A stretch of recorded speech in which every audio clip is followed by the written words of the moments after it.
Hello everyone, welcome to today's webinar, Charities Lean Forward, Getting Employment Practices Right to Empower Your Charity for Success. This webinar is organized by the Pro Bono SG in collaboration with the Office of the Commissioner of Charities. My name is Liansheng and I'll be your moderator for this webinar. Before we begin, here are some housekeeping matters for you to take note of. For Q&A, we'll be using Pigeonhole Live. For our Q&A session, you can submit your questions at any point during the webinar and also vote for the question that you think should be answered. If you have a smartphone or a tablet with you, just launch your internet browser and enter www.pigeonhole.at into the address bar. Then key in our event passcode, which is CLF2908 as shown on the slide. Alternatively, you can click on the link shared in the chat function to launch Pigeonhole Live on your device. If you're viewing this webinar on your desktop or laptop, you should receive an invitation to launch Pigeonhole. Finally, please note that today's discussion is not intended to substitute any form of professional legal advice. If you require any specific legal advice, please consult a lawyer.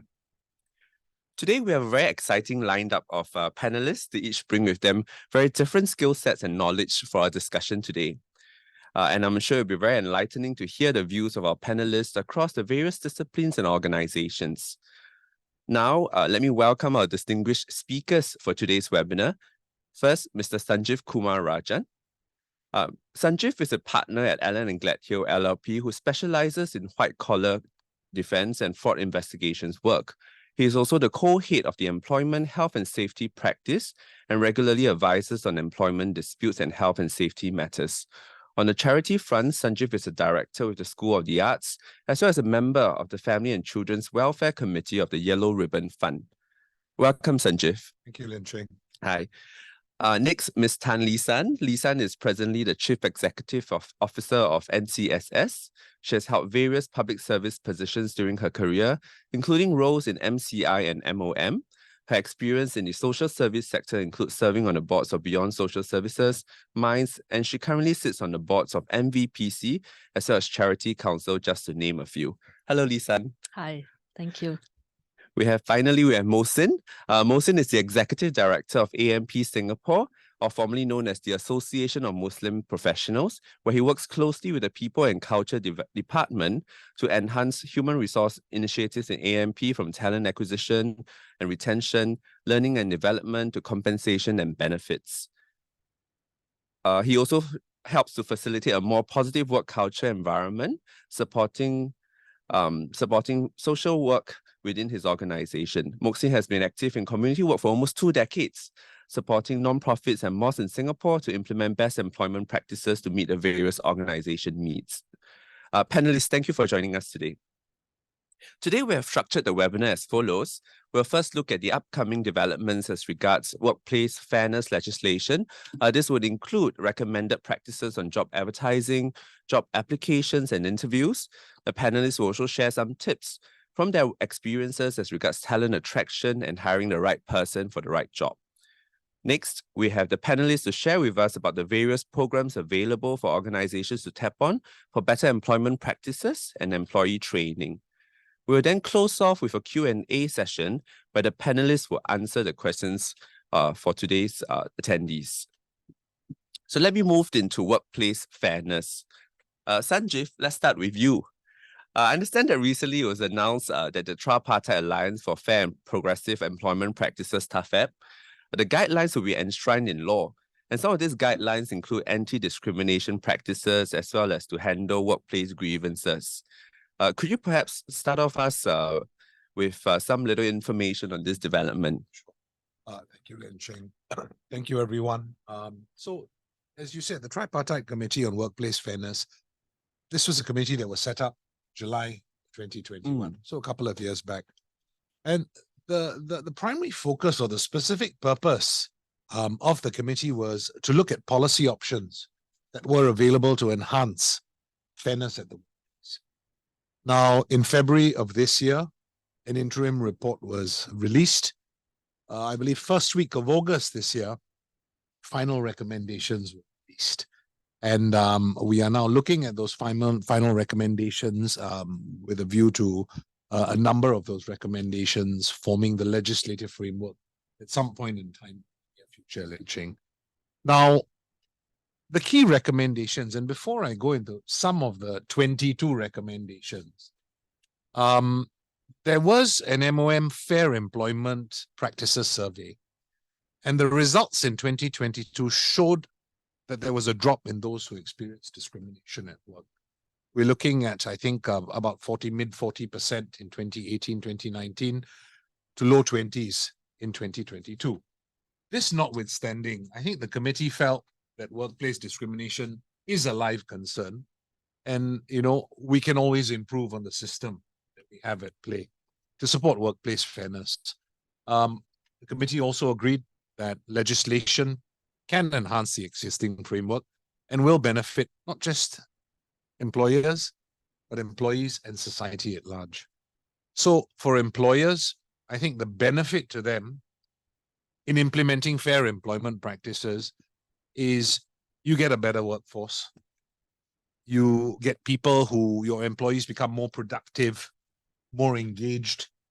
This in turn creates an environment that attracts people to come across and work for you, a culture that attracts talent. For employees, they see a strengthening of protections against discrimination. And I believe some of the recommendations also suggest that you can lodge a complaint under cloak of anonymity. So you don't have to worry about someone coming back and saying pay back the complaint. But we'll touch on the penalties that are there for people who misbehave under the new legislation that is going to be rolled out. Now, for society, I think the most important thing is social cohesion. And again, I speak from a lawyer's perspective. I think my esteemed panelists here are far better at giving you a flavor of what it's like on the ground. But from a legal perspective, if I had to look outside looking in, I think social cohesion is the big benefit to society. So as I said at the start, the committee came up with 22 recommendations. And these recommendations, in my words, were designed to achieve 4 objectives. The first objective is clearly to strengthen protection against workplace discrimination. The second objective are provisions to support businesses and organizational needs and national objectives.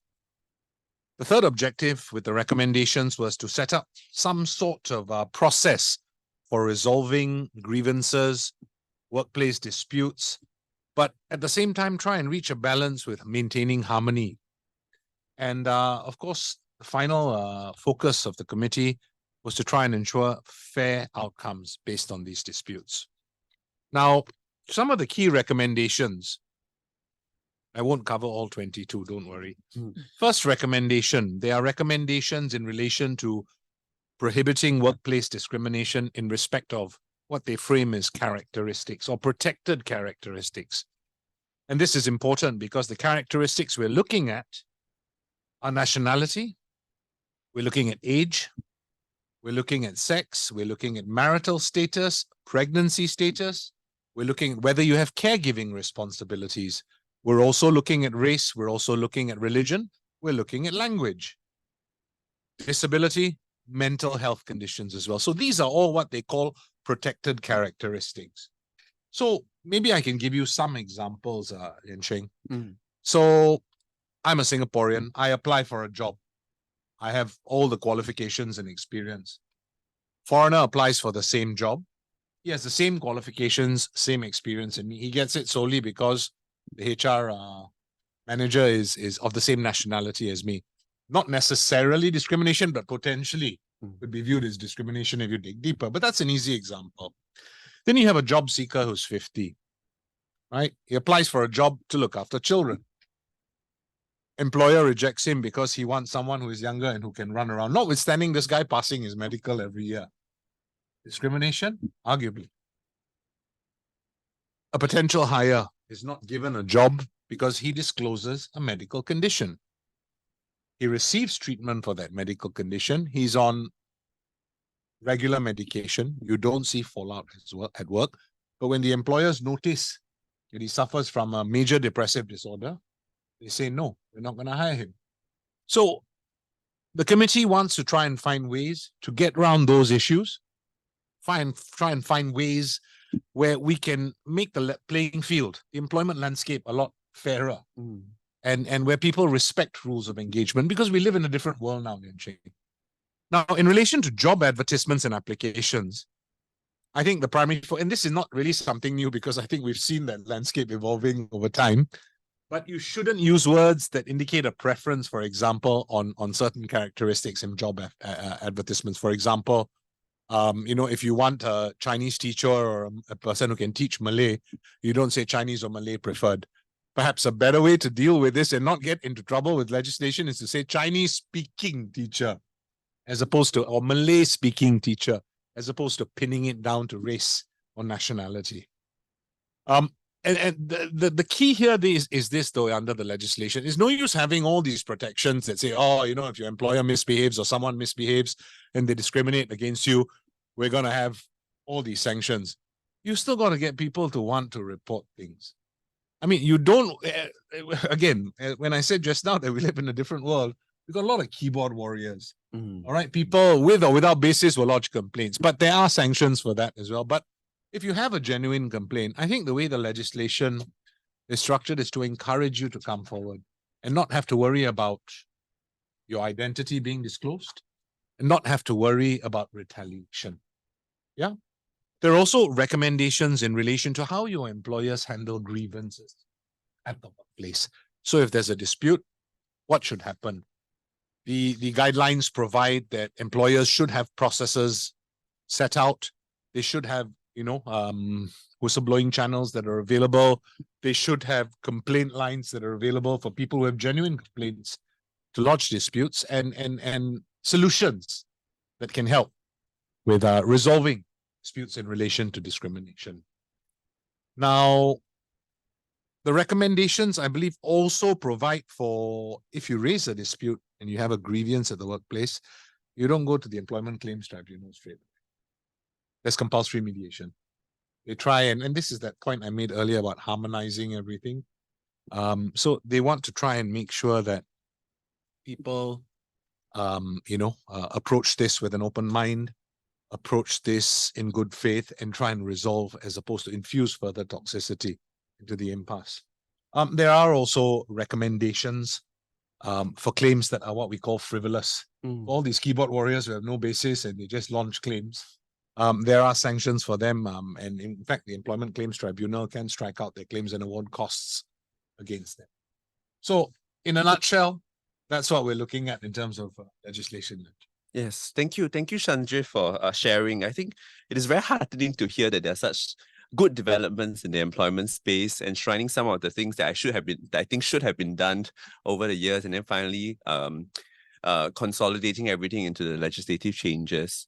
22 recommendations relating to gender, nationality, language, etc.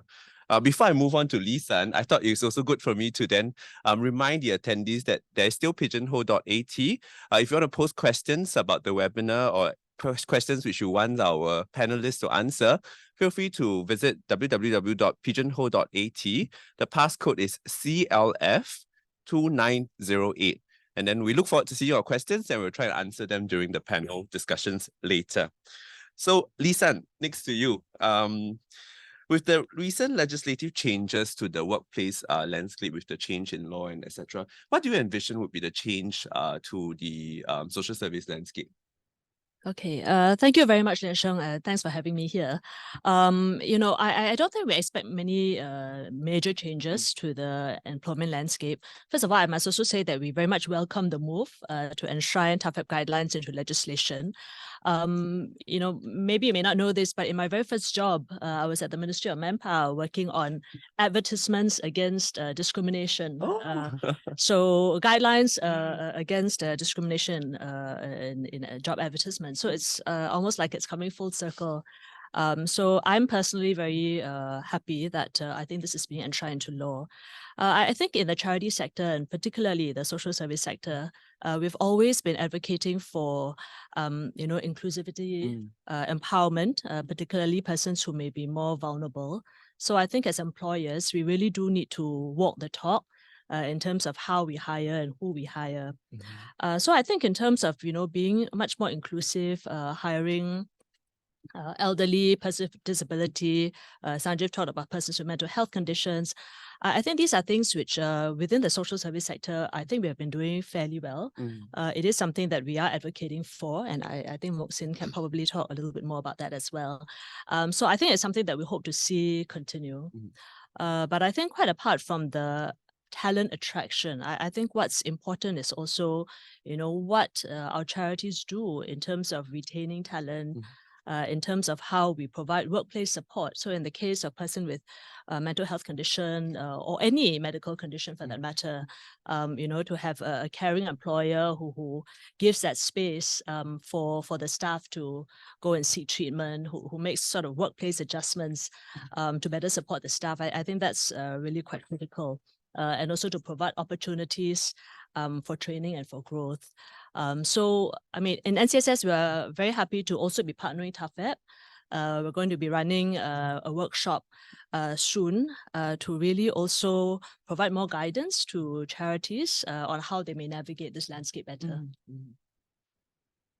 So I think like what you say, social services, I've heard about, of course, social enterprises hiring people with disabilities or people with mental health conditions and creating job opportunities for them. I have also seen a lot. In fact, I buy a lot of cookies for some of these social enterprises as well. Good to walk the talk. I also am interested to find out in terms of this upcoming I suppose collaboration with TAFEP. Could you share with us a little bit about what that could entail, what that would be?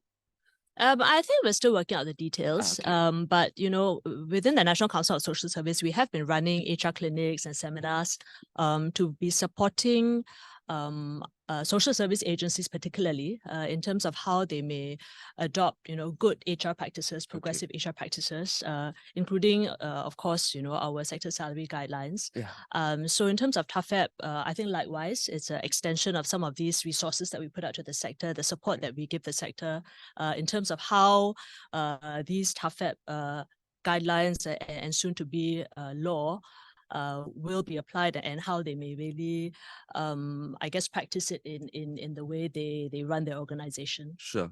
I'm interested. I hear the sector salary guidelines. This is new to me.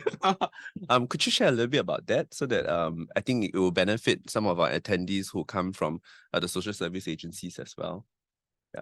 Okay, so I hope all social service agencies are familiar with the guidelines and this shouldn't be new to them. It was first introduced, I think, several years ago. And the idea really is to, provide some guidelines for charities, social service agencies on how to, benchmark their pay. And I think we know that, nobody joins the sector because of pay, but we also feel strongly that people shouldn't be leaving the sector because of pay. And therefore, the sector salary guidelines are really there to benchmark, our salaries against other industries whom we typically draw talent from or lose talent to. And these are sort of benchmarked against the market. They are tiered according to job roles. And in the most recent edition, we have also benchmarked it to sort of the skills future, skills framework, competency framework. So that's something that, we of course strongly encourage all social service agencies to adopt. And where can I find this sector salary guidelines? Okay, it's online and we will be happy to provide the link. Sure. That's good. We have talked about, of course, the legislative changes, the impact it may have on the, or may not have on the social service landscape. I'm interested now to hear from Mohksin, actually to hear from an organization point of view.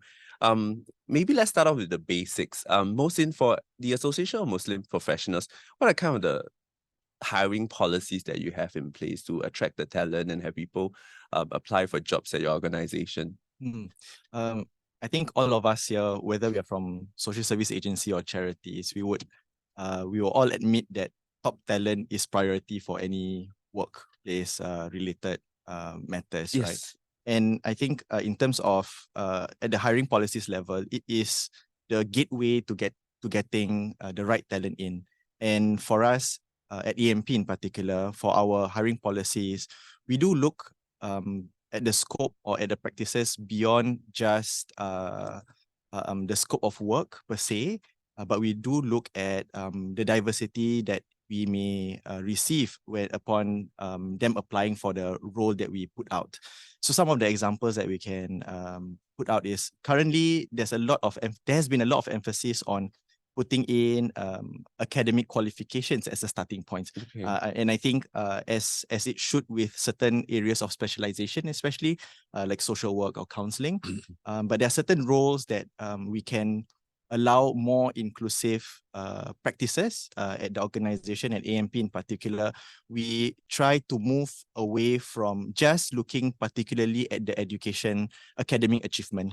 So which means that there are certain roles that would cater to a larger group of individuals that may be usually be not as part of our consideration should we put the academic aspect of the requirement. So we're trying to move towards more skills-based requirements for AMP, and at the hiring policy level, we thought that is one of the ways for us to diversify the channels of getting more individuals to come in to apply for the role. So that's number one.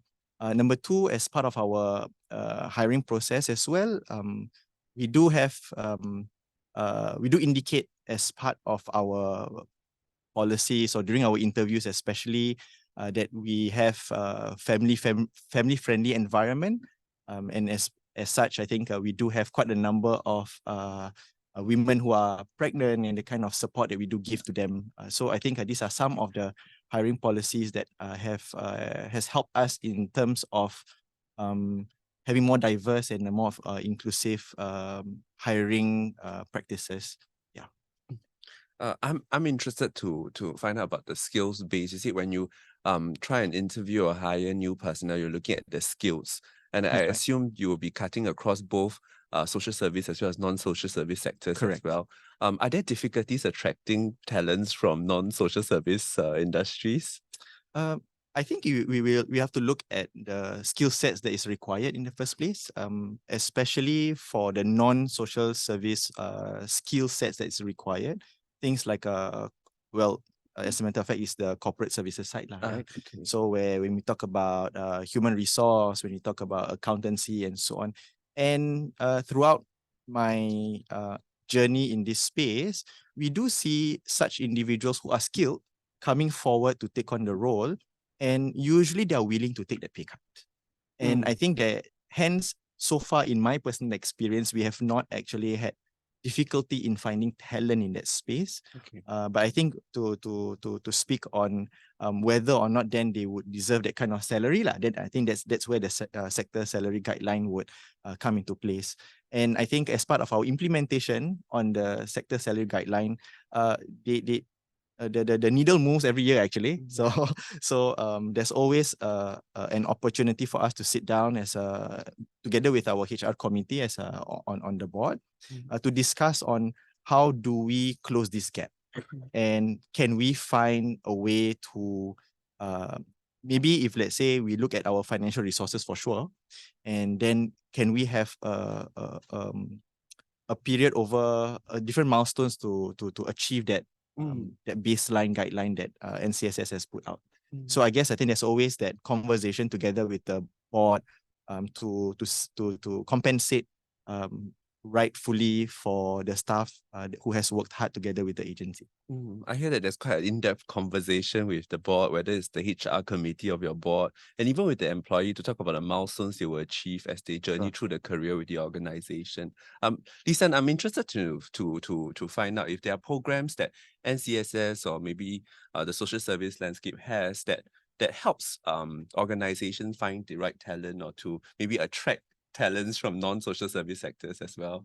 Yeah, thanks very much. I'm happy to talk about Sunray, which is our leadership development program, really to bring in talent, as you say, from the non-social service sectors.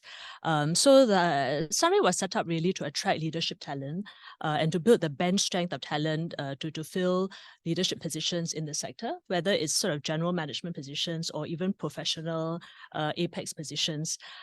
So the idea is, to narrow the gap a little bit between, what a talent from, say, the private sector would be ready to accept and what social service agencies are prepared to pay. So there's a little bit of a, wage subsidy, if you will. And so far, I think we've placed about 180 people in various positions in the social service sector. And I think shown good results so far. I mean, we've had some really leaders who have made a difference in their organizations. And they, span, I guess, from CEOs, executive directors, to heads of professions, social workers, and so on. Also, I think in terms of corporate services, we've also placed now, I think, about 3 or 4 IT CIO positions, CIO personnel, and that's, I think, made a big difference in terms of digital transformation of our agencies. So right now, it's mainly it's only for the social service sector. We have, of course, for social health integration, also expanded to some of the community healthcare agencies. But I think it's also something which perhaps other charity sectors can take a leaf from. It seems like many of these skills now that we are talking about, they are actually cross-sectorial, right? Whether you are a CEO of an organization, a private sector, or of a social service sector, the skills are pretty much transferable. Sometimes you might even discover new skills that might be applied that will be relevant for the social service sector as well. Yeah. I want to know more specifically, perhaps this question for Mohksin. You talk about helping women employees who may have concerns about being pregnant or having to care for their family and may not be able to find jobs that will cater to those needs. Are there specific diversity or inclusion policies that you have at AMP that you might want to share with our attendees today?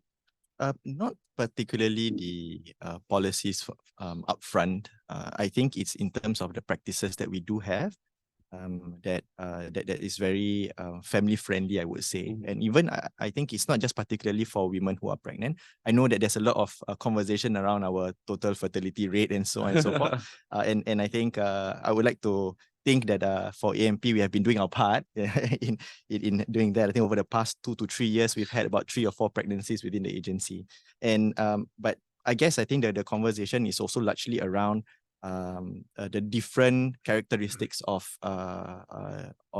discrimination that we are very much aware of, right? So it's very easy to go into the mental model that this person is not going to be around for 4 months at least, right?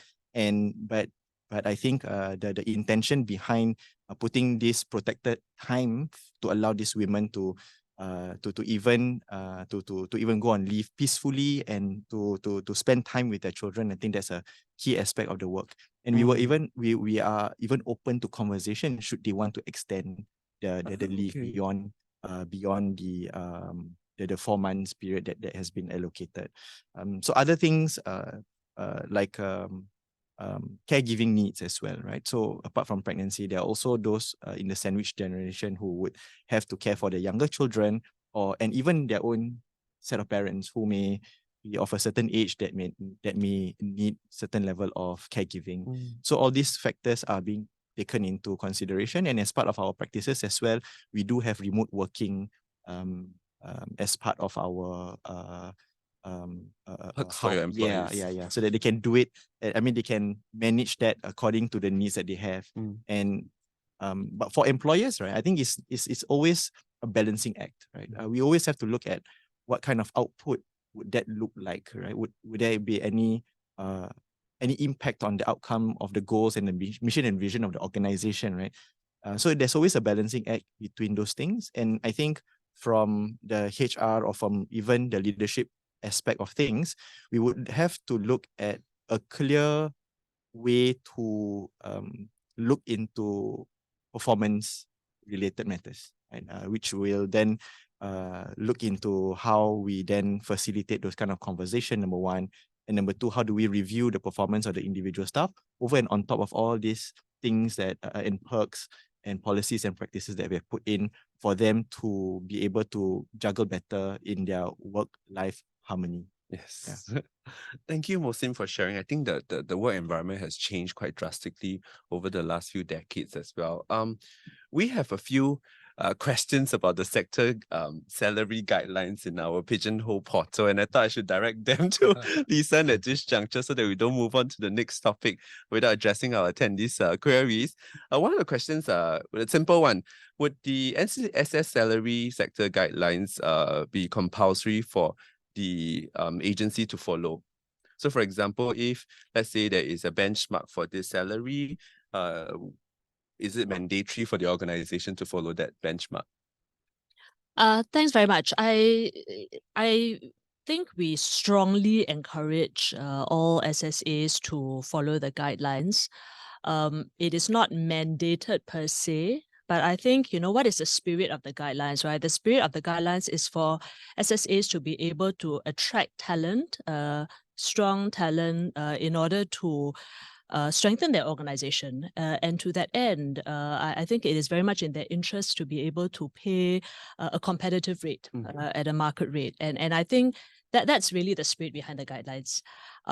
We recognize fully, of course, that, you know, charities may not always have the funding and the financial muscle to be able to keep up with the guidelines. I mean, if you are a funded program and a funded charity, you know, that's in a way taken care of because the funders would quite naturally also increase their funding norms in order to be benchmarked to the guidelines. But we recognize that it is a challenge. But I suppose it is for, you know, the management and the board to consider, you know, how you want to invest in your talents and in building organizational capability. I do see another question also on the guidelines increasing constantly. I think that's the nature, right, of market salaries, and we do benchmark to the market to sort of appropriate benchmarks, as I mentioned earlier, you know, to the industries that we draw talent from and the industries that we lose talent to. And that's the reference point. And that's something that we hope management and boards are able to really be cognizant of. We do run, you know, HR clinics for SSAs as well as for board members. And that's something that we're very happy to also continue doing for those who may want to understand a little bit more what the guidelines are about and how to implement them.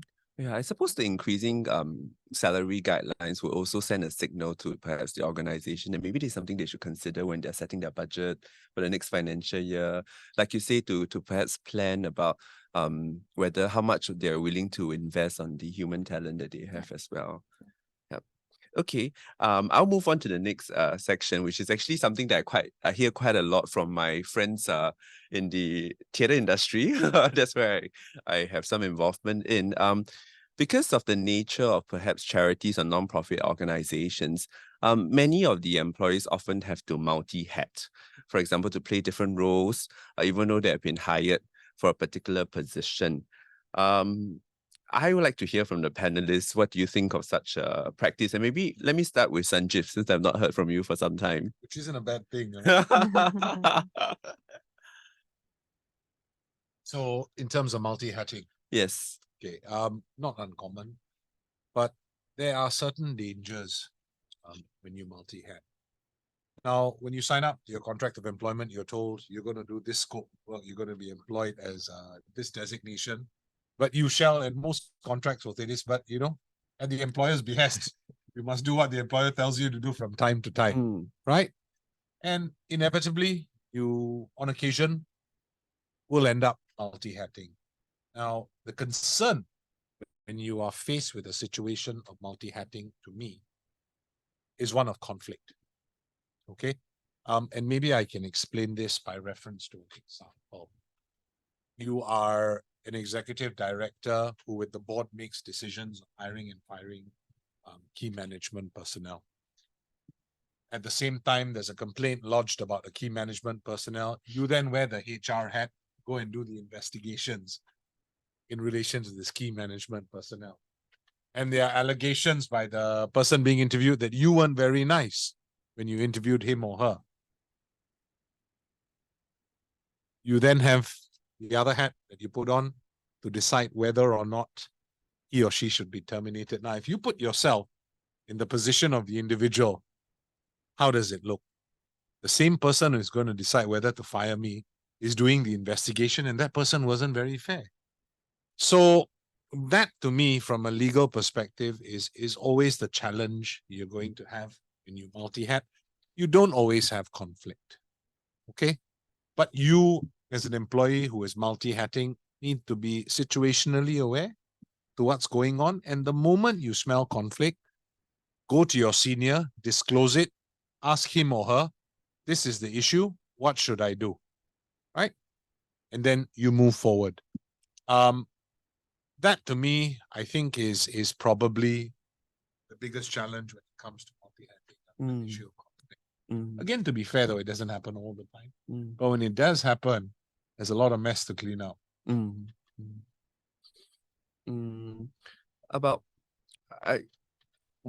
on the flip side, if the recommendation is perhaps not for multi-hatting to be done, perhaps then we are advocating for a professionalization of the roles for each of the organization. Yes, but again, in theory that looks great, right? It sounds great. Is it something that can be worked out in practice? Because you started your question with, they all face budgetary constraints. Yes. Bopian, I have to do two things. It's like my role, right? In the office, I got to be partner, I got to be mentor, I got to be rainmaker, I got to give ang tao to my kopi lady every Chinese New Year. So, you're going to have some overlap, some movement in different things that you do. But I don't think, to me, I think that might well be a utopian ideal. It'd be great if we can reach it, but there's a lot more to do to get there. Yes. And like you say, if we are placed in a situation of conflict, then the best thing to do is to sound it off and remove ourselves from that position of conflict. Absolutely. And the easiest, sometimes people like to keep quiet, human nature. Oh, if I just keep quiet, no. People always find out. Right? So raise the issue to your superior. There will almost always, I'm sure in charities especially, be conflict policies at play that tell you what to do, who to talk to, how to get the conflict rule waived or whatever. There's a solution and make sure you raise it. And what I'm hearing from our discussion so far is I hear a lot of open lines of communication. I mean, many of our panelists are actually advocating for a lot of the lines of communication, keeping it open, talking to employees, managing their expectations as well. That's what I've been hearing so far. But I do want to talk about specialization of skill sets. Sure. Because I think one of the things that I see sometimes in social service organizations or non-profit organizations is when they tend to multi-hat too much and then they realize that they can't do everything. Some of them may be very good. I mean, I've seen volunteers or even executives at non-profits and they're really amazing. They have so much passion, they're able to do everything, but sometimes it just gets too much for them, right? Lisa, are there any perhaps programs that might help develop such specialization or professionalization of these skill sets for the employees? Yeah, there are. But first, let me sort of reinforce what Sanjiv said about, I guess the dangers of multi-hatting, right? So that glad she's supporting me, man. I thought for a moment when you came after me. But yeah, the potential confusion in roles and governance issues, I think some of these are quite real risks. Yes. But of course, we also know that charities sometimes are resource strapped and the HR divisions are quite taxed and so on. But specialization in roles generally, as the charity grows bigger, I think that's certainly something that we would advocate for. And we do have, I guess, some schemes to support, including the professional capability grant that really allows us to train up professionals in specific roles. Of course, we also have the Community Capability Trust that was launched about 2 years ago. And that CCT in particular looks at building up, corporate capabilities, organizational capabilities that most charities have difficulty with.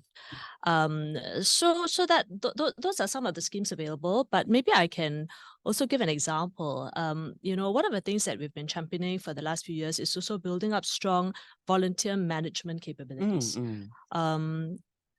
So, in some of the charities that I used to serve on, very often the ED would also be chief fundraiser, would also be chief volunteer manager, which is fine when you're a small charity, but as you grow bigger, you do need the CEO to focus on the strategic long-term direction of the charity. And sometimes if you're too mired in some of the operational work of managing volunteers or fundraising, it then becomes distracting and not good for the longer term, I guess, effectiveness of the organization. So a couple of years ago, we launched a volunteer manager funding scheme that really helped our SSAs to hire a full-time volunteer manager. And we immediately saw the results. We have charities who within a year or two managed to double the number of volunteers, managed to increase the number of regular volunteers. And I think most importantly, increase the number of service users who are served. And ultimately that's what it's about, right? We want to better serve our beneficiaries and our service users. And I think what was most encouraging to us was even after the funding stopped, many of the charities saw the value and continued to pay themselves for these roles. So I think there is definitely something to be said for role specialization. Wow, it's my first time hearing about the volunteer manager development. I think sometimes we forget about different parts of the organization that actually can be developed, and perhaps the development of the volunteer manager will also help to resolve some of the human resource concerns that the organization has, right? And then expanding the services that they provide to their beneficiaries as well. Absolutely. I thought it was quite appropriate for me to answer one of the questions on Pigeonhole Now, where there is a question about building a talent pipeline. If the panelists have anything to share about building a talent pipeline from strategy to execution. But I want to take this in parts, because right now we're talking about finding the right talent, right? And we have talked about the legislative changes, the programs that we have in the social sector landscape. I want to start off with the most basic question first for Sanjiv. Insofar as hiring a person is concerned, many people have asked me this question also. How important is it to have an employment contract in place? So some context, quite apart from being a lawyer for 25 years, I was also one of the recruitment partners of my firm for 8-9 years. Oh. Challenging, multi-hatting also. I think what an employment contract does is it introduces certainty. Yeah. You know what the terms of employment are. You know how much you're getting paid. You know what your scope of work is. If there are non-compete, non-solicitation restrictions, that's spelled out. Obligations in relation to confidentiality. When you're going to get your bonus, is it discretionary? Is it guaranteed? You don't have it in writing. That's not to say it isn't enforceable, but it then becomes a question of proof and evidence, right?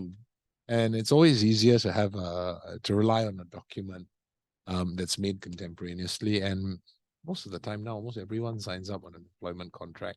Although the employment contract can be a bit short, and then they'll say, please refer to prevailing terms and conditions that are, but I think from a certainty perspective, from a proof and evidence perspective, absolutely. It certainly makes sense to get one done. So we get that right. We get the person in. We have a legally binding document. And then the next question will be for my two other panelists. How then do we create, I guess, the career progression pathway for the employee? I suppose the talent pipeline that the attendee was asking about. I think it really depends on the size of the agency as well. For larger agencies, we would have a better space to create growth for the individual roles that is within the organization. And those, especially we have a bit more layers, then there's a chance for the individuals to take on more responsibility or even move laterally, depending on their skill set. So in terms of practices wise, the importance of having a competency framework. And in fact, I think at this point in time for AMP, we are going through this refresher of the competency framework. It is thank you to NCSS as well for allowing us to tap on some of the funds that is available. And so we are working with EY, Ernst & Young, to look into how can our competency framework be document or be part of the conversation process when we have conversations with our staff. And especially that this competency framework is can somewhat be a go-to document when it comes to during appraisal time, or even to talk about growth for this individual at the upcoming work year, for example. So these are an important aspect of the work, because sometimes we kind of roughly know what this role needs to be, but we rarely document them. So this competency framework allows us to have a look at which competency in particular. Maybe so, for example, a communication level of ability to communicate, right? So there's probably around 6 levels, and depending on the role, you need that person to be of a certain level, right? So then what would that from level 3 to level 4 look like, and so on and so forth. So these are some of the this is one of the many ways that we try to handle, or we try to have a more concrete plan around staff growth.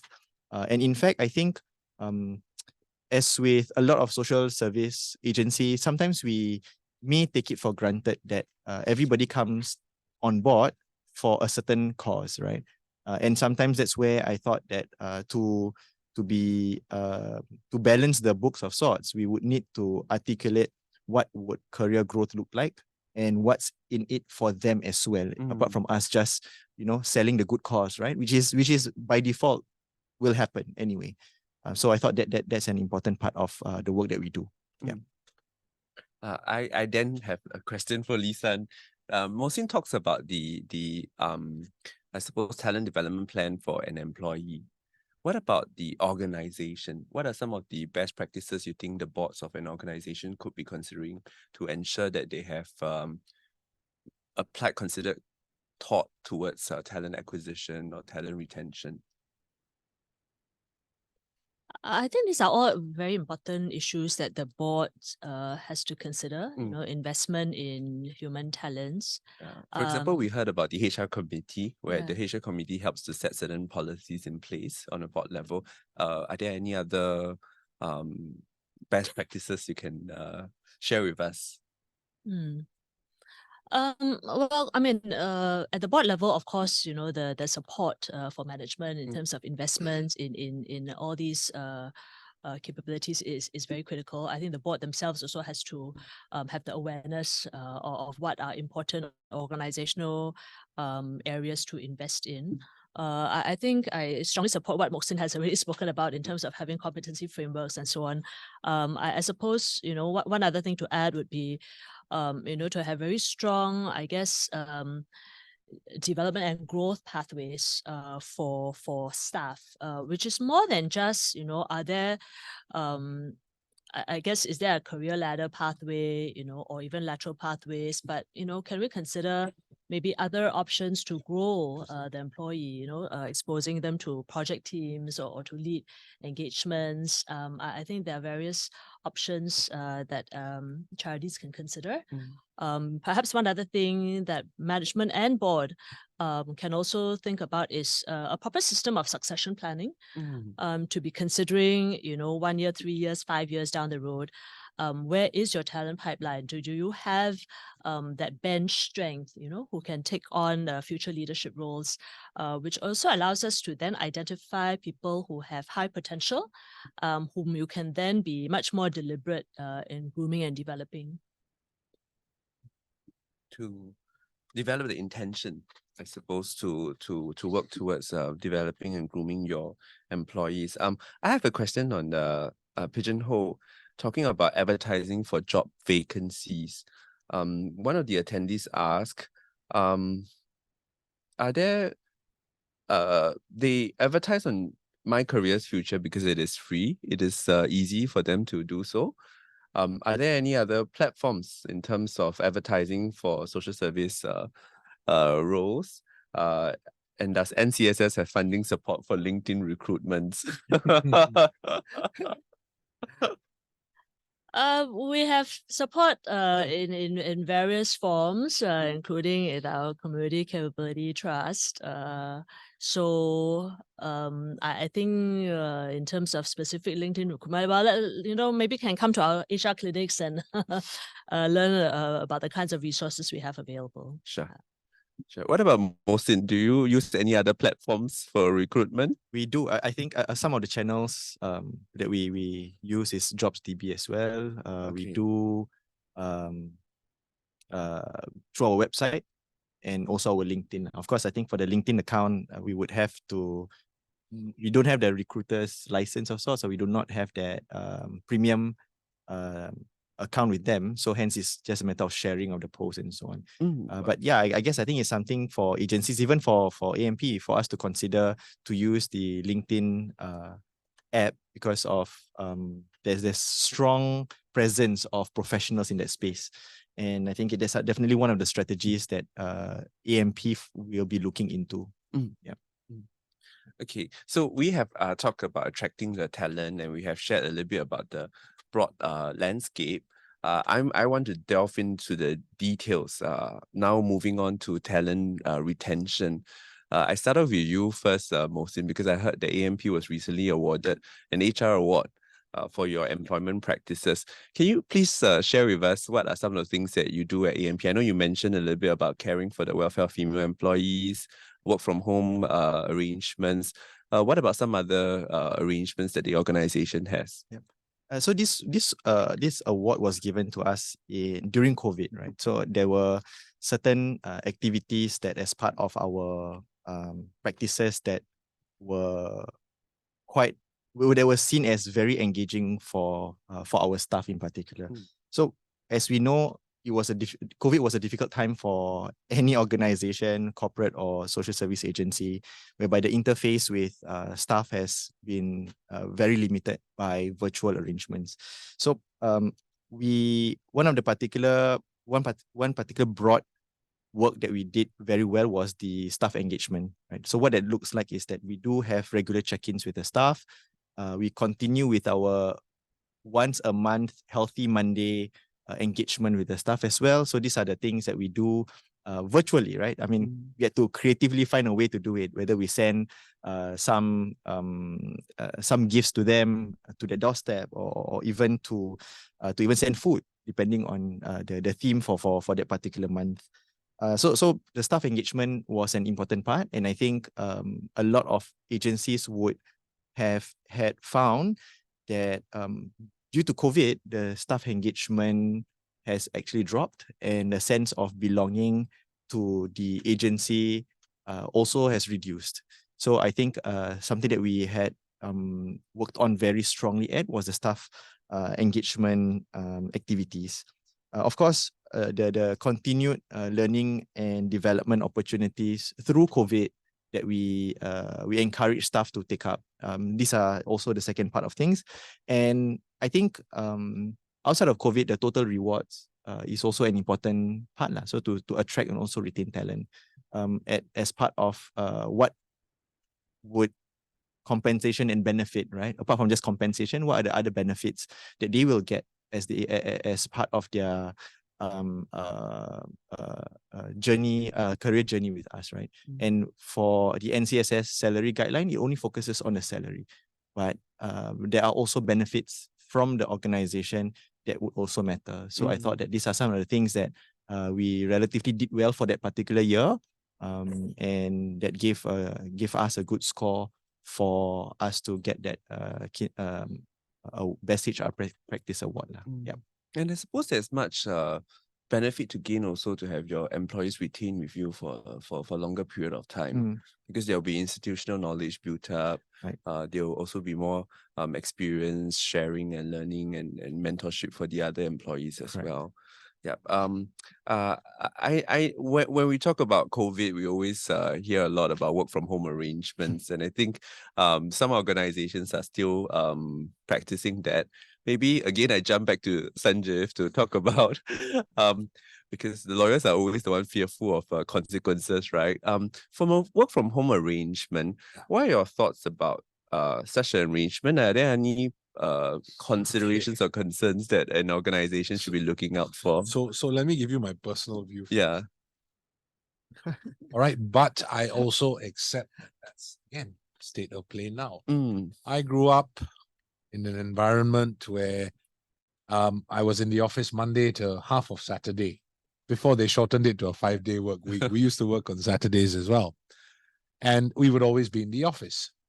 Our mode of communication is physical engagement. The subsequent generations don't engage in conversations so much. They tend to focus on what is, to me, a fertile grounds for miscommunication, which is WhatsApp, SMS, Messenger, and all of that. So they don't need to interact with you so much, which is probably why they find it easier to work from home than someone like me. And also, I think it's very nuanced in terms of the roles, say, for example, lawyers play. And I would have thought social service organizations as well. You all work together because that camaraderie, that bond is so important to get you not through, I mean, you have good times, but also to get you through the tough times, right? And you all work with each other, you rely on each other, you bounce off ideas to get better. Working from home, I think, puts a bit of a dent on that. Is it going to be here to stay? Absolutely. Right? And I think we can't run away from it because it also shows that we can be flexible. But I think there's a lot to be said of coming to the physical workspace, not just doing the work, but observing your mentors, the good, the bad, as part of your experiential learning process. In whatever you do, because that was a huge part of my learning experience, not just the books, it's looking and observing and seeing how people react. And I think that perhaps might be one of the not so good points with working from home. But, we constantly evolve. And it's not about finding the best of one, but it's about finding the good in all, as opposed to just one. And I think if we can reach that balance, we should be in a decent spot. Although I still hate working from home, especially when it comes to my lawyers who don't come in. Boss, working from home, what? Again? So Sanjiv's colleagues have to take note. They never listen to me. I guess what I hear from you is also, dependent on what the organizational needs are as well, and whether the arrangement can cater to their needs.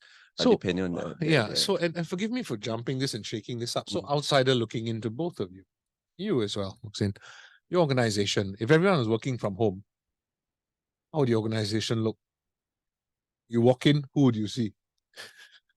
How does it work? So that's how I look at it. And I don't know if we can reach a state of play where 80% work from home, 20% be in the office, because you feed off each other. You get better when you soar with eagles, and that's what we have to do. We fly higher, right?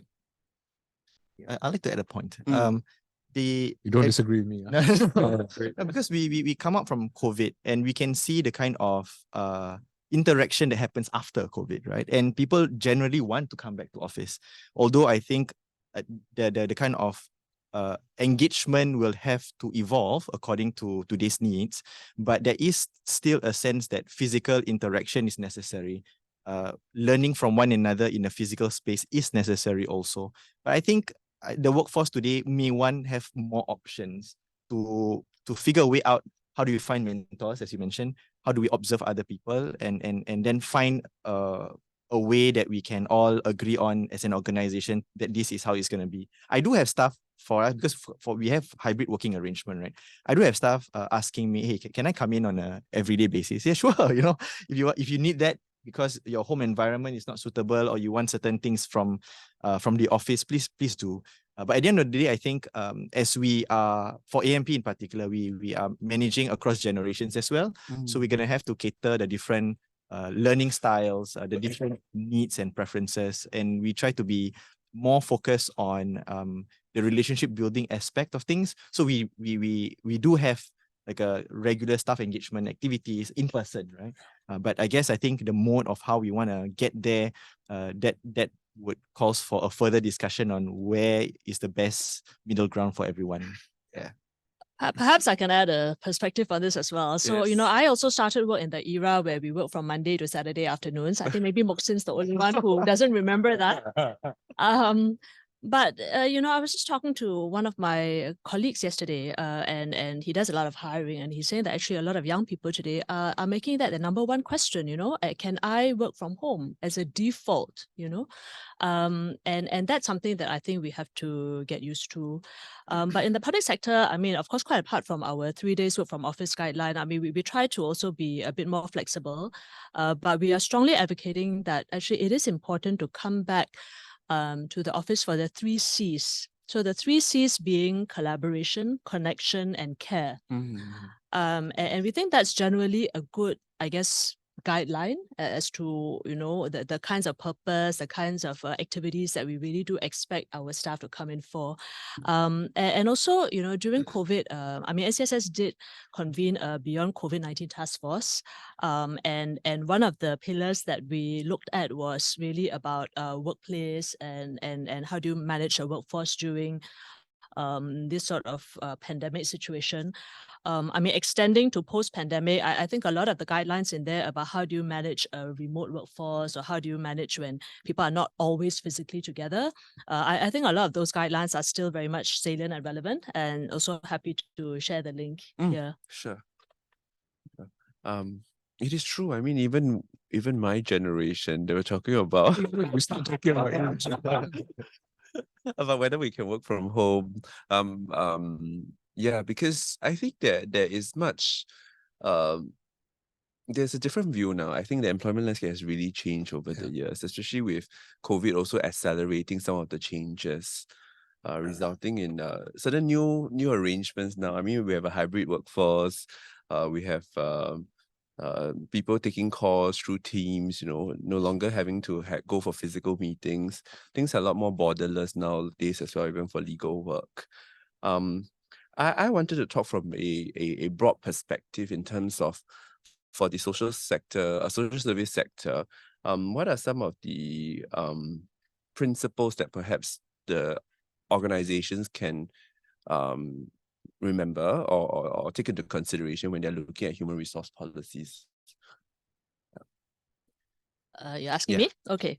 I think in terms of principles, when setting human resource policies, well, I mean, if we go back to sort of TAFEP, which was how we started this conversation, this idea of being, inclusive and merit-based, I think that's something that is very important. I think what is perhaps a little bit more unique to the social service sector and the charity sector in general is this idea of, being part of a larger purpose. And I think that's something which draws people into the sector.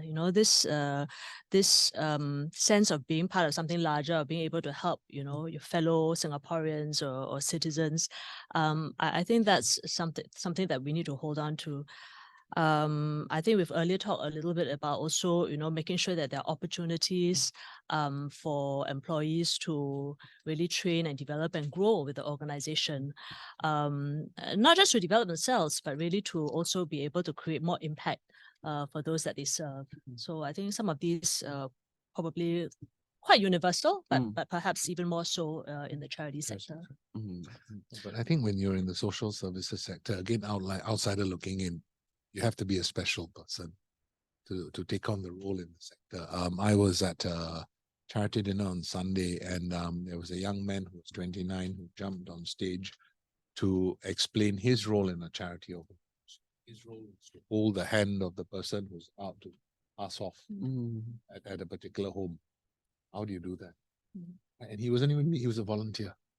So it speaks a lot for the sector, and it takes a very special person to be in that sector. We not so special. Cheng lawyers are not so special. I try to be. No, it is quite an illuminating talk, because now I get to have a glimpse over the work and the policies and the information that that social services do. Lisa was talking about the need to allow the person to grow, as well as to create opportunities to grow with the organization as well. That leads me to ask a question about succession planning, which is something you mentioned as well. How do you think an organization or a charity can plan for succession planning? I ask this also because a lot of charities tell me, oh, I started because there was this person who was particularly interested in this social cause, and we set up this charity. Now that this person is getting on years, it is hard for us to continue the work. How do I go about ensuring that I have certain frameworks in place to ensure succession planning? Well, I think some of these guides and resources we do have available, but as a general principle, I guess the idea of succession planning is to make sure that for your key roles, you have thought about, who might be best placed to fill them, and to be thinking 3 years, 5 years down the road, who you could put in place and start to develop and groom in to take up those roles. And I should add that these are not just for leadership roles within the organization, but even at the board level, where we also sometimes see, founder, chairmen, presidents who end up staying, maybe overstaying, and I do feel that's detrimental to the organization because you don't always then get fresh ideas or fresh perspectives. So yeah, I mean, maybe start by thinking about what those key roles are that are so critical, and then identify either from within or outside, the kinds of characteristics and skills that are needed for those positions, and then to start to develop, again, whether internally or by looking outside, the people who has those skill sets. What about Sanjiv, from your law firm, right? Experience, what are some of the things you all look out for in terms of succession planning? I think you need to find connectors, people who bring people together. And in those connectors, you will find natural leaders. Right? But there's also got to be a realization, and I don't think this is law firm specific. At a very general level, any organization's longevity, your success, is going to be measured by the quality of the custodians that you have holding on to this legacy along. Right? So you got to spend a lot of time getting the right people, investing in them, and being there long enough to make sure they are there before you go. So it's really a long-term approach. It's not something that is done over a week or a month. Sometimes you have plans that are hatched over 6, 7, 8 years. So, it's so important because it's not just a new leader that you're talking about. You're talking about everyone else who relies on that leader. Everyone else who relies on that custodian, not just his family or her family, but their PA's family, the secretary's family, the auntie in the peon room who maybe doesn't get my power. No, the point really is there's a wider network that relies on you, right? And where does it stop? So it's so important to invest early, invest properly. And when you talk about connectors, you're also looking beyond, I suppose, within your organization. Absolutely. Right. Absolutely. Okay. We have about let me move on to the next topic that I wanted to talk about because it's some of the questions that have been asked as well. Goes back to Sanjiv. Oh dear. There are, for example, for employment practices, there have been stories of charities imposing, for example, a bond on their employee, right, for the training that they have sent the employee to go to, right? And they say, okay, you're going through this training. We have invested in you. Some sums of money have been spent. After you've completed the training, you have to stay with us for another 2 years, for example. And then if you don't stay with us for the 2 years, we're going to impose a penalty on you when you leave. What are your thoughts about such a practice? I mean, listen, I don't think they should be there, but it's, again, part of the landscape. Otherwise, how are you going to attract people in, whether by way of a sign-on bonus or paying for training courses and the like? So it is part of the landscape. And to break it down very simply, whether or not such a clause is enforceable would really depend on the facts of the case. And that's a standard lawyer answer, so I don't have to avoid being specific.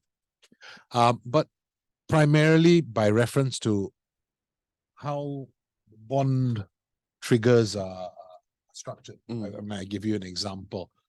If you pay for my training course and you say, okay, you're bonded to me for 2 years, And if you leave anytime during these 2 years, you pay me back the 100,000 I pay for your training costs. Logically, is there a difference if I broke the bond on the last day of that bond period? On the first day? I mean, logically, if you break it on the first day, you think you get the 100. But if I've served the full thing and I don't serve one day, what happens then? So as a general rule, enforceable, depending again on whether the amount they're seeking to recover from you is fair, it's commensurate, it's reasonable, it reflects what has happened on the ground. I have a view on this issue, if you don't mind. Yes. I mean, I will avoid the legality of it, but really as a principle, I think the point here is, charities have very limited resources. And they are investing these resources in specific people.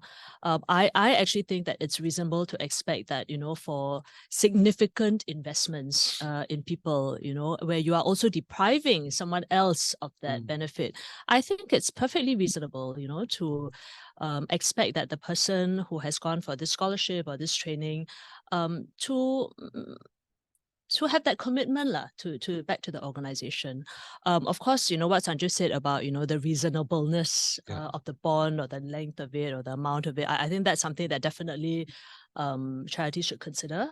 And I think also very important, of course, to make sure that all these obligations are communicated upfront before the person even goes for the training. I mean, all that is obviously the considerations, but as a general principle, I actually feel that it is a reasonable thing to do. I suppose it's also a communication between the scholarship holder and the organization, that there's an expectation for the scholarship holder to come back and also contribute back to the organization and improve the work or the policies of the organization. Okay, I'm asked to remind participants, if you have questions, please do post them through the Pigeonhole. It's pigeonhole.at. There are several questions, but we'll deal with them during Q&A. I thought one of the questions was quite interesting for me. Let me pull it out and about appraisal templates. Since we're on the part of talent management and retention, are there any appraisal templates out there? I mean, Lisa, you talk about the HR clinics. Are there any appraisal templates out there that may assist the charities or social service agencies to adopt in terms of assessing or appraising their employees? I'm pretty sure there are. There must be tons of templates out there. So, I think it's for the organization to take a look at what makes sense for you and to adapt or adopt it accordingly. I think at least this question is asked because there's always templates for the organizations to rely on and ensure, like what Mohksin was saying, proper policies are documented so that at least there is the passing down of the institutional knowledge as well. Yep. I can add some pointers. I mean, I would presently, especially 360 feedback seems to be the way forward. And I think the appraisal has to come from various perspectives because of the way or the nature of how robust the dynamic work environment has been.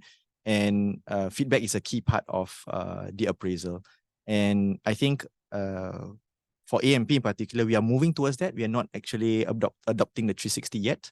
But presently, we do have an appraisal process that has worked for us through the years. But definitely, we would need to go on and take on that new way of to be a bit more dynamic in the way that we look at appraisal. So I think that's just something that I like to highlight, and I think perhaps for the benefit of the charities and SSAs who are present in this session, I thought that we should look forward to having a more robust appraisal format. And when you talk about 360 framework, you're looking at both peers evaluation as well as between the superiors and their subordinates. Okay. We are moving on to the next part, which is the last part before we go into the Q&A. We are looking at managing disputes. You start with me and you end with me. Don't have disputes. There are several questions actually in the Pigeonhole portal where people have asked questions about how disputes are to be managed. Mohksin has really highlighted them to me. I suppose let me ask Sanjiv from the legal perspective.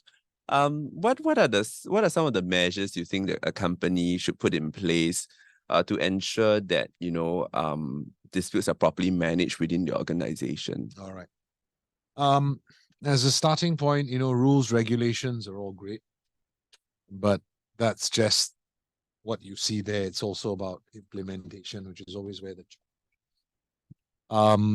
I think companies should have dedicated HR personnel who are earmarked to maybe not just designated HR, but also some senior management who are earmarked to carry out investigations, into complaints that are made, and the like. So a process list for how you lodge a complaint, who is going to investigate, what happens if you're not happy, can you appeal internally, what are the outcomes? So a process list like that, so that the employee knows that this is what he or she can do if something goes wrong.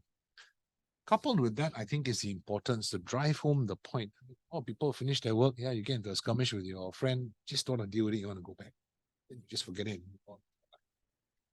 I think the way the recommendations have come about, they want you to arrest grievances. They want you to arrest those disputes that you have by confronting them. But sometimes people are afraid. They're afraid of what? You complain against your boss, what's the first thing you get? Hey, am I going to be fine? And those are legitimate fears. Not that they would pan out, but they are legitimate fears. You need to encourage people to come forward legitimately by a framework that also allows for anonymity, right? So the person doesn't feel that he or she, oh God, this will come out and then that's it, my career is over, I got to find someone else. No. Right? So it's in coming back to the key touch points in the guidelines, not just a mechanism for resolving disputes through ECT or mediation, but also in the workplace. We try and deal with it in the workplace. If we can't, then we go forward, deal with it in court or whatever. But you'd be surprised. I mean, I see many workplaces. Not in my workplace now, but where sometimes it's legitimate complaints, but the challenge, I think, for employees is sometimes people complain about the smallest thing, right? And then you're like, okay, where is the line drawn? But it's an evolving landscape. We learn as we go along. So you need to have policies, procedures in place that are disseminated to all employees. I think refresher trainings as well on how you treat employees important. Duties you owe each other as employees. What the company expects of you as well. One more thing is timelines. People don't want to lodge a complaint and 7 years later nothing happened. So you should also try and get things done in a reasonable timeline. Whether it's a month, 2 months. Beyond that, there's really no magic. Easiest way is to engage. Advise you on things for a small fee. Before we go there, actually, we always believe in the social service sector that it's better to prevent than to cure, right? And I suppose to the extent that you can try to avoid these issues upstream, that's always ideal, So to have a very, I guess, open workplace culture, to also encourage more communication, more engagement, a more sort of open sharing of issues, proper training of supervisors so that they are also good managers, good people managers, good leaders. I think that's something that we also hope to see so that we try to avoid these issues as far as possible. But having said that, of course, you will always still have these sorts of issues come up from time to time, in which case then Sanjiv has explained all the things that need to be in place. I think it's important, quite apart from having proper channels for grievance handling and whistleblowing, to also respect the confidentiality of the person reporting and to make sure that there's also good workplace support during the process. It's good we heard from two panelists with a very good blend of the legal frameworks and the policies in place, the soft skills that we need in order to prevent disputes from happening in the workplace. I thought it'll be good for us to now delve into some of the Q&A questions, because some of it also involves handling disputes. One of the questions asked by the attendees, one of the most higher voted questions, insofar as rejection of an interview candidate is concerned, or perhaps even termination of an employee, the question is, is the employer obliged to give reasons for their decision? Sanjiv? Yeah. All right. So let's deal with the recruitment process when you're telling someone, hey, we're not giving you the job. And then we deal separately with termination, because termination is a bit more nuanced, depending on how you effect it that way. Now, in relation to the recruitment process, on the specific question of, do I need to tell the employee he or she doesn't cut it because of this or that? The answer is no. Right? But when you, in making that decision that the candidate is not suited for your organization or the right fit for your organization, there must be a legitimate basis for why you say it. And you've just got to make sure that if that disgruntled person decides to go to the MOM and lodge all kinds of complaints, and when the MOM move on investigations, you have a plausible reason as to why you decided not to take that person on. And there are many reasons. I mean, sometimes it's a vibe thing as well. You know, if you look at a person and it's just not the right fit, sometimes but there's no obligation. But in deciding, be fair. When it comes to termination, it really depends on whether you're terminating by way of notice or salary in lieu of notice, or terminating someone on the spot for misconduct. All right. If you're terminating by notice or salary in lieu of notice, I've never come across a contract that says the employer must give a reason for termination. Okay. So no reasons need to be given, because the contract will say you as an employer can bring this contract to an end through the provision of 3 months notice. And the law tells you follow the terms of the contract. It doesn't say 3 months notice with solid reasons as to why I'm not keeping you on, right? The situation is a bit different when you terminate someone for what we call misconduct, dismiss someone on the spot. The law there is that you must do an inquiry, an inquiry, confront that person, if it's appropriate with the allegations, get him or her to respond. And then depending on that, if you decide, no, we've got to terminate, you terminate and tell him or her why. So in those instances, the usual practice is to give reasons. But in the former, where you are bringing the contract to an end by way of notice or salary in lieu, there's no obligation. It's a matter of law. Yeah. But you're also seeing trends where, notwithstanding that, people will still come up, the only reason he's terminating me is to deprive me of my benefit that's due in 72 months' time, or depriving me of this benefit or that benefit. But again, as I said, if you are able to respond to that legitimately, you respond. Beyond that, you can't protect against every eventuality, because there will always be people out there who will have their own views on how things should be done. It's just the way it is. Sure.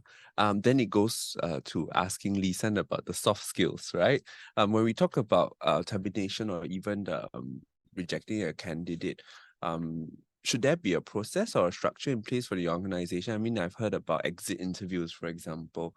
Do you recommend this to be a practice that the organizations or the charities adopt? We definitely do. I mean, exit interview is also to understand, what the person has gone through in the organization, what might be the problems they face, challenges they face. To me, the value of an exit interview is not so much for the candidate himself, but really how can you improve the workplace for the rest who are still there. I thought when we were talking, when Sanjiv was talking about the interview situation where you are, rejecting a candidate, the question I have is, how do you balance the information that is shared with you during the interview vis-a-vis your decision, right? Because sometimes if the candidate, or you encourage the candidate to share a lot more with you, like their mental health conditions or some of their marriage plans, for example, and then you make a decision not to hire them, they may then leave with the misimpression that you have chosen not to hire them because of this information that they have shared with you. How do you balance this kind of situation? I think it's a very tenuous. there to try and reach a landing on a balance. I don't think you can balance. I think you might be able to harmonize. Harmonize, not necessarily balance. But Lawyers, legalities. but I think when you're doing an interview, you're speaking to a potential candidate. Bearing in mind you want to be fair to him. If he or she, you might want to ask a few, I suppose, pressing questions, right? Say he discloses or he or she discloses a mention of psychiatric disability. If the reason he then gives you is that, I have this disability but it's being managed by this program, there really shouldn't be a reason why you shouldn't consider him or her as a candidate, because that's what we're all here to do. We want it to be all inclusive. But if he tells you this is the case and I don't want to do any treatment, right? You ask the question of whether you're doing treatment or do you not. I think you can ask. And I think you have to, because you don't just owe an obligation to make sure the right person walks through the door. Because that obligation is also owed to your colleagues who will rely on that person. So don't forget that duty is not just for an individual, it's also for a collective. And that's where the balance becomes an issue. But again, I can't be prescriptive. It is fluid. I think sometimes you just have to go with best practices, the training you've got if you come to office and don't work from home.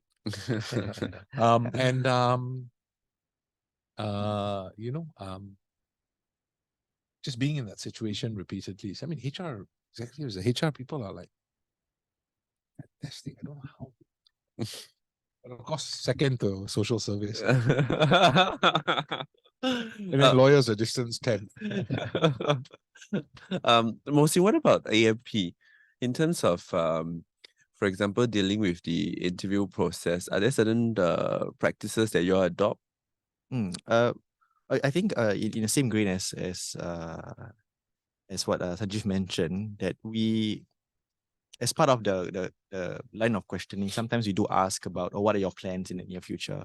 But sometimes those certain things may be disclosed to us at that point in time, and we take it as a point in their personal life. But in terms of whether or not the person is able to fulfill the role that has been put out for them to apply for, I think that should be a separate consideration. So which means that it should not impede the kind of commitment of those individuals. I think it really boils down to the point whether or not those individuals or those candidates are able to execute the role the best way that they can. And also, again, to consider that they are going to be part of a certain community that has a certain culture, and that is also the judgment that the panel of interviewers would need to make that call as well. So I guess it's not really very apparent how do we navigate these things, especially in the space of discrimination upon hiring, at hiring, and so on and so forth. So I think there's certain principles that we should take on when we make those decisions.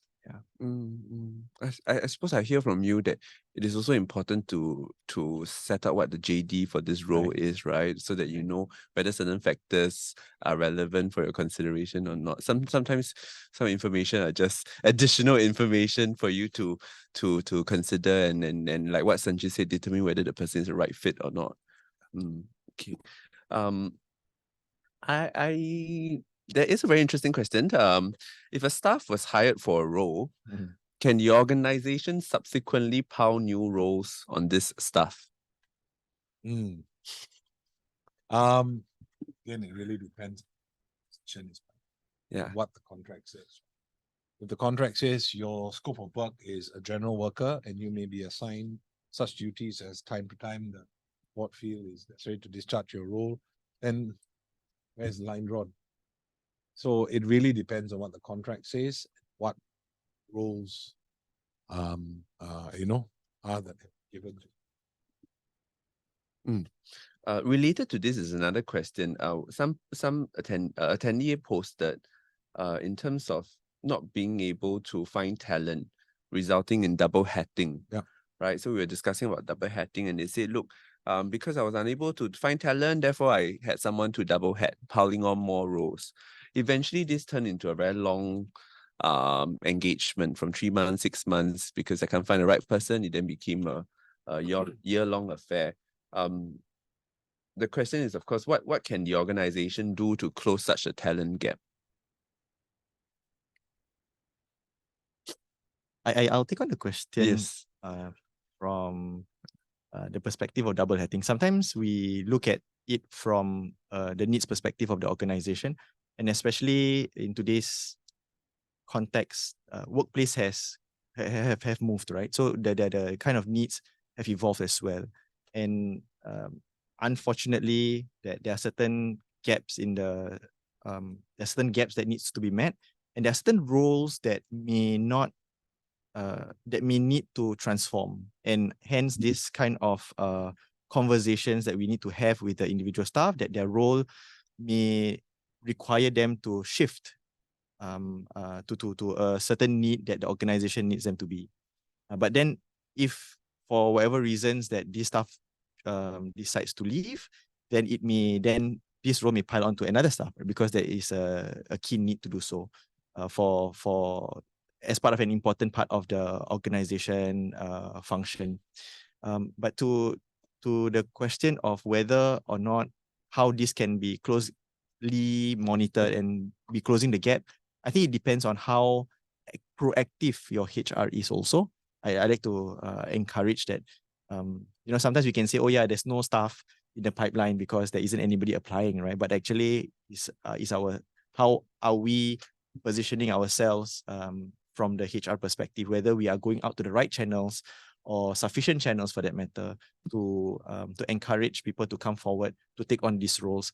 And especially if it's a new role per se, I would like to think that it is more from the an industry that is currently growing. So typically you would get somebody to go for the interview, applying for the candidate.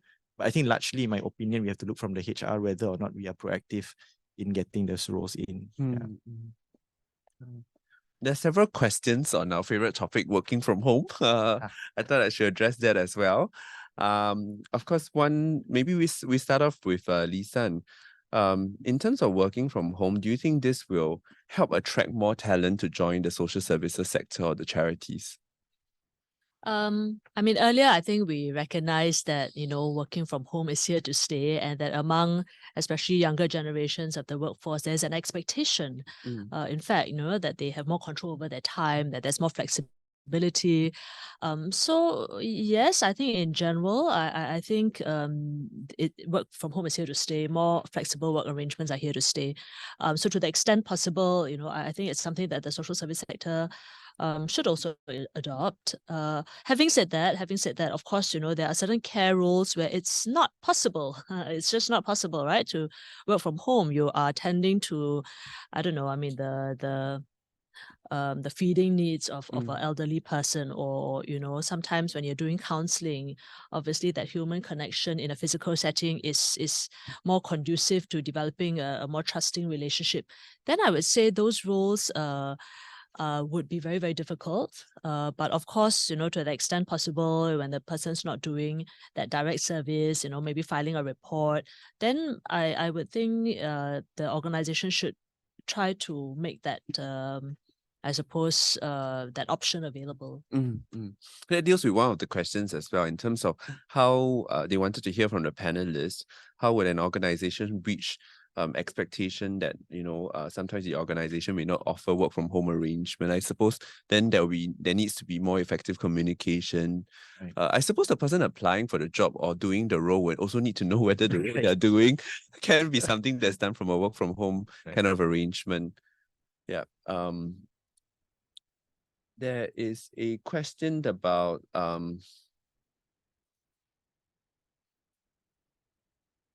me see. There is a question. There is a question about finding the right talent. Depending on the needs of the organization, sometimes the question from the attendees that the organization seems to be taking people who is more willing to work from them rather than to choose and pick. I suppose the attendee is saying that then sometimes the organization tends to compromise the quality of the talent they get in order to fill that vacancy because of the type of work they do. What are your thoughts about that? Do you think we should be looking at this kind of practices? Is it advisable to be a stopgap measure? I'll take on the question because I Yes. think when we put out a certain job description, we would expect that somebody to come through the door and the availability of the candidates to meet those criteria. But as a matter of practice, right, on a day-to-day basis, or especially during interviews, we realize that none of the candidates would have everything there. If they do, I think that would be, in my experience of 2 years, that in this agency, that hasn't been the case. So what we do look for is transferable skill sets, and then the training that is provided or learning and development opportunity. Of course, number 3 is the willingness for that candidate to want to go through that learning journey of sorts together with the organizations. But of course, there's a certain baseline judgment that we need to make as part of the charity ourselves. But I think it's hard to, I'm not sure about the other charities here. It's really hard to find the right fit, the full fit of the job description from one person. There'll always be trade-offs, and I think as part of you're gonna have to weigh, right, whether to not have this person yet and wait for the time to come, which may never come, or have this person on board and then work together for that person to skill up in terms of their competencies. Yeah.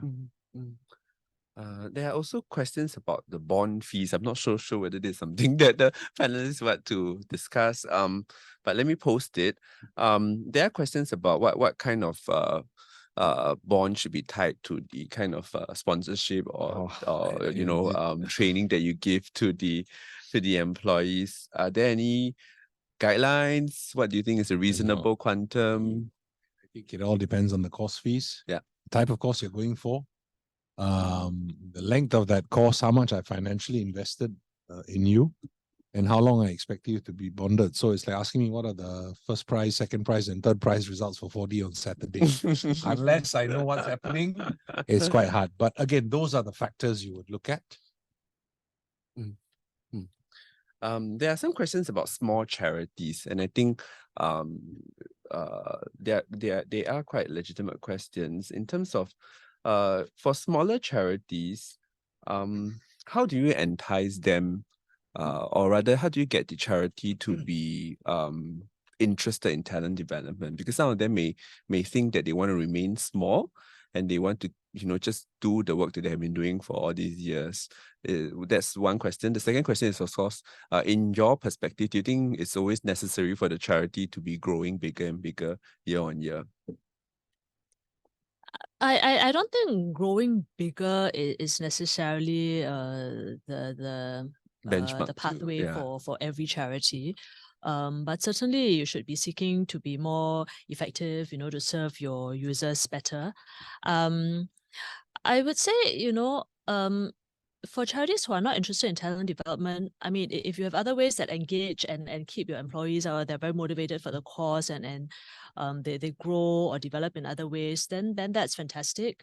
But very often, I mean, talent development is there so that you can keep your talent, right? So that you can be able to attract people to your cause and to your organization.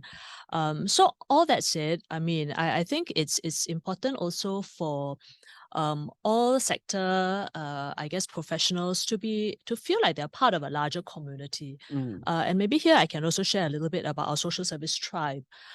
So this is a sort of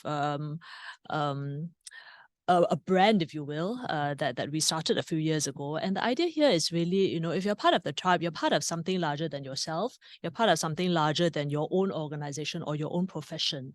And by being part of the tribe, there is also this sense that you are part of something bigger. You have that larger support network. And we do have, activities that are sort of catered for the social service tribe. And for organizations, particularly small ones, if you sort of brand your employee value proposition as you can join the tribe, you're part of something larger, there are these other opportunities, then that may be something that may be beneficial for the organization. So instead of looking inward and trying to grow your charity, you plug your charity into a community. That's right. Right, to find. And it also ties in very nicely with Sanjiv's point about connectors, making the networks, developing the resources, and finding your community of support as well. There is a question about service tenure in the social service sector. Are there guidelines about service looking for how should the development pathways be? I can just probably share from experience, right? So AMP is 32 years old this year. We have a wide range of staff from 1 year of experience to now 30 years of experience, maybe 31 years of experience. And I think, interestingly, I find that the staff who has been around for 30 plus years to be the most adaptive staff in the entire agency. And I'm very fortunate to have this person on board. So it was because that this person was given the opportunity to move around, right? Lateral movement, even vertical movement, and probably didn't stay in one role for about 5 to more than 10 years in that sense. So probably the 30 years was filled with rotations within the organization and always something new to look forward to. And I thought that that is a key aspect of growth for the staff, right? And I think if we can look at the younger generation, a newer generation of joining the workforce, I think a good range of number of years would be maybe between 3 to 5 years. I think then they'll start to think about, okay, what's next, right? I wouldn't be surprised if at 2 years somebody starts to think about it. But in terms of what's a good time for HR in particular to look into what are the career growth and opportunities that this staff would require or would need to kind of remain fresh, I think between 3 to 5 years is a good time to consider for movement laterally or vertically. Yeah, so that's my perspective. What about from the social service sector kind of point of view? Would it be useful for there to be cross-sectorial learning or perhaps for rotation within the social service agencies? There's definitely value in that. So of course, Sunray is a scheme that we administer where we do rotate people around, but that's something that we administer centrally. I think we are, in fact, right now in the process of thinking about how we might help facilitate more movement across the social service sector. I don't think we want to be managing the scheme or the process, but I think in terms of giving guidelines, what are best practices, possibly even facilitating, what might be vacancies available, making that sort of known. That's something that we are thinking about. But as a general principle, for people to be moving to other organizations or other roles, I do believe it enhances learning and growth, and it's something that can benefit the organization. There are a few questions about employment relating to, for example, when offers are accepted, but the employee doesn't turn up for work, for example. What would the advice to the organization be in relation to such incidents happening? I think you've always that's more the exception, I think, rather than norm. All right, most people who sign up will join, but on the off chance you get someone who doesn't, it's a breach of a fundamental term of his or her contract of employment that you have to turn up for work. And if that person fails to turn up for work, you have a breach of contract, and you can consider legal proceedings against him or her for any losses, expenses you've incurred as a result of his failure to turn up to work. But that is normally going to be limited, usually to the salary payable during the notice period. That's always a useful gauge. There's the amount of money you're going to, but it's going to be more trouble than it's worth. So I think focus on other endeavors rather than go after employees. Sure. There are a couple of questions on talent attraction. So, for example, one of the questions was about how do you think smaller charities can offer attractive terms to potential hires? That's one. And two, how would non-profit organizations, what are some of your recommendations or thoughts on non-profit sectors? How do they entice hiring people from the profit sector? So two parts. One is for small charities, but how can they make themselves more enticing to attract the right talent? The second part is for non-profit sectors, non-profit organizations, how can they entice themselves to attract people from profit sectors, for profit sectors? I think we've spoken about some of these earlier on in the conversation when we talk about talent attraction. I think in the sector, the purpose and the role that you play in terms of caring for others is definitely a calling and definitely something that I think brings a lot of people with a heart to the sector. Quite apart from that, I think we've also talked about how salary must be at least at some level where they feel they can feed their family. It's competitive vis-a-vis other industries that they may go to. There was a question about the industries that we might be losing talent to. So these would include things like healthcare sector, for example, or depending on job roles, maybe the education sector. If it's more corporate roles, in fact, or fundraising, you might be really talking about private sector foundations who can pay much more. So I think in terms of pay at least some competitive level, and then of course the non-monetary benefits. Do you have a holistic set of benefits? Do you also take care of the training, development, career pathways? I think all these are really important. So it's interesting because you mentioned about some of the sectors that we have lost the employees to, like education or maybe private foundations or larger foundations who are able to pay for the. Are there any examples or positive examples of perhaps people from other sectors joining into social service sectors? Do you see a trend from some of these sectors? Definitely. We see the reverse flow as well. I mean, we interview a lot of people, and many of them say that I'm tired of just enriching my shareholders. I'm tired of just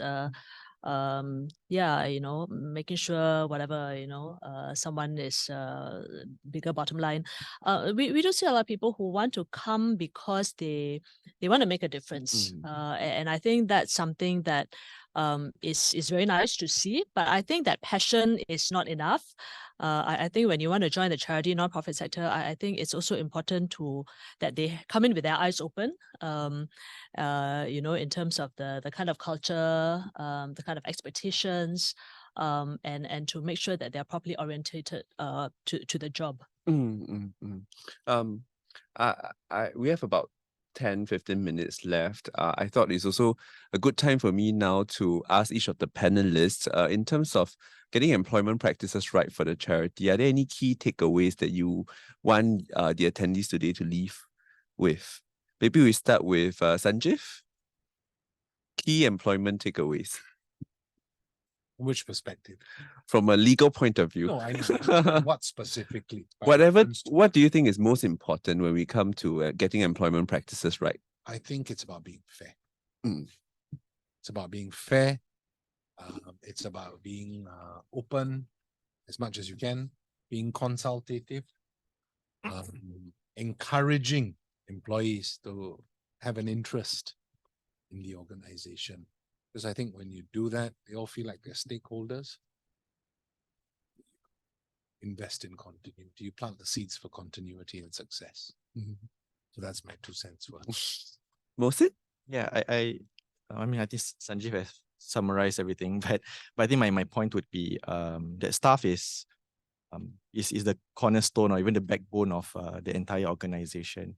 And in terms of the way that we treat them should be in a manner that would place the kind of importance that they are at, and what that would mean is that the compassion in terms of dealing with situations of legal matters and so on and so forth should be a baseline, right? So I think the way that as leaders of the agency or even as managers at HR and so on and so forth, there has to be a baseline consideration that we approach each situation with a lot of compassion. At the same time, the level of fairness to the organization would need to also be considered as well. So a balanced approach to these matters would definitely help the organization to be better positioned to be successful in the work that they do. Yeah. Lisa? I think, the message I hope to leave with social service leaders, whether it's the management or the boards, is that it's really important to invest in human resources. It's really important to invest in organizational capabilities. Recently, a group of us from the NCSS board and management visited Sydney, where we spoke to a few organizations, one of which is called Social Ventures Australia and the Centre for Social Impact. And they put out a publication called Pay What It Takes. And the idea here is that actually it is really important in the charity sector to be investing in some of these indirect costs. It's not always beneficial to be making sure that every dollar goes to a program or every dollar goes to a beneficiary. That used to be something seen to be good, but actually we're finding that when you underinvest in some of these indirect costs in organizational capability, you actually reduce the effectiveness of the organization in the long term.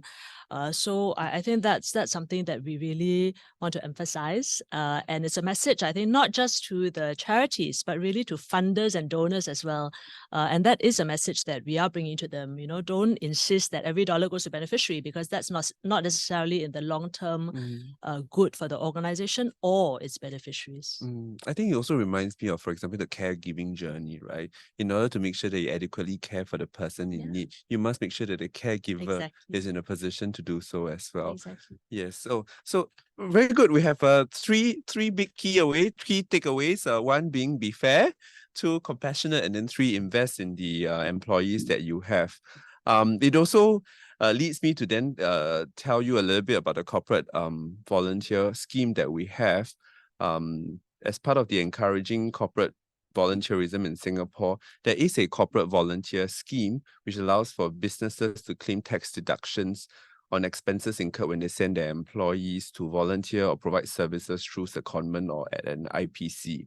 So if you're an Institute of Public Character, IPC, and intend to partner corporates for volunteering activity or as a common arrangement, do tap on the corporate volunteer scheme. I think the details are available in the slides as well.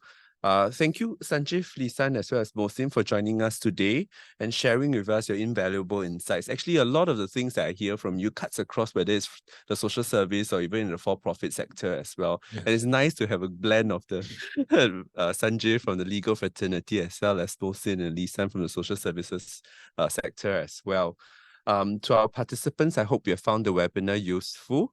At the end of this webinar, there will also be a survey form that will pop up on your screen for completion.